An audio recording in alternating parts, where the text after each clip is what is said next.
आज की खबर देखने के बाद यकीनन आप भी यही कहेंगे कि शुक्र है मैं भारत में पैदा हुआ, शुक्र है कि मैं एक भारतवासी हूँ। लेकिन इससे पहले आपको कुछ विकसित देशों के आंकड़े दिखा देते हैं और शुरुआत करते हैं अमेरिका से। अमेरिका की कुल जीडीपी 21 ट्रिलियन डॉलर से भी ज्यादा है और जनसंख्या केवल 33 करोड़ से भी कम है। इसके बावजूद वहाँ पर फूड बैंकों में खाद्य सामग्रियों की लूट मच गई और फूड बैंकों से राशन गायब हो गया। जर्मनी, जिसकी जीडीपी लगभग 4 ट्रिलियन डॉलर के आसपास है और जनसंख्या केवल 8 करोड़ 30 लाख है, यानी कि भारत के राज्य बिहार से भी कम है। हालांकि जर्मनी ने कोरोना वायरस का सामना अच्छे से किया, लेकिन लॉकडाउन खत्म होते होते जर्मनी के सामने भी खाद्य सामग्रियों की समस्या उत्पन्न हो गई। तब जर्मनी के खाद्य सामग्रियों की जरूरत को भारत ने पूरा किया।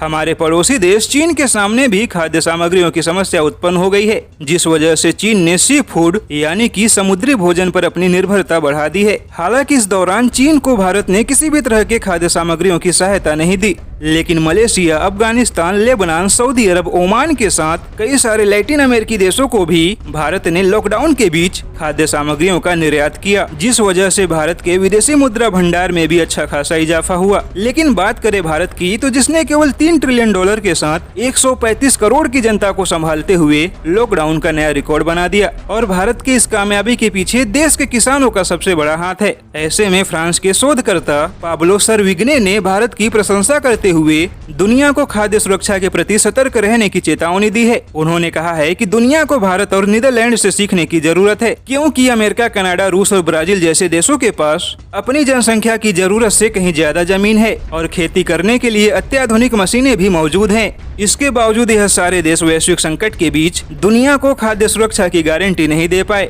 जबकि वैश्विक संकट और मंदी के बीच वही देश सबसे ज्यादा सुरक्षित रहता है जिसका कृषि क्षेत्र मजबूत होता है। नीदरलैंड और भारत ने अपने कृषि क्षेत्र के दम पर ही वैश्विक मंदी और महामारी को कड़ी टक्कर दे रहे हैं। इसलिए भविष्य की आपदाओं से बचने के लिए दुनिया को भी अब कृषि क्षेत्र को अर्थव्यवस्था का प्रमुख आधार बनाना ही होगा।